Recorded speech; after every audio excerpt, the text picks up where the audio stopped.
আসসালামু আলাইকুম। আপনারা অনেকেই আমার বর্তমান কন্ডিশন সম্পর্কে জানতে চাইছেন, অনেকে মেসেজ করতেছেন।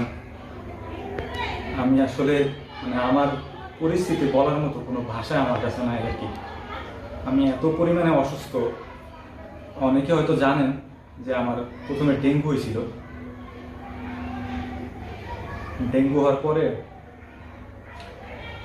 ডেঙ্গু আমার মোটামুটি ঠিক হয়েছিল, হসপিটাল থেকে আমার রিলিজ দিয়ে দিয়েছিল। এরপরে শুরু হয় আমার মেন সমস্যাগুলো আর কি। এখন চিকিৎসা চলতেছে। আজকে থেকে আমার ট্রিটমেন্ট শুরু আর কি, ঢাকাতে। আমি আসলে আপনাদেরকে কি বলবো, আমার বলার মতো কোনো ভাষা নেই। আমার মুখ দিয়ে কোনো ভাষা আসতেছে না, কারণ আমি এই কথাগুলি যদি বলি আমার পরিবারের লোকজন দেখবে। অনেকে মনে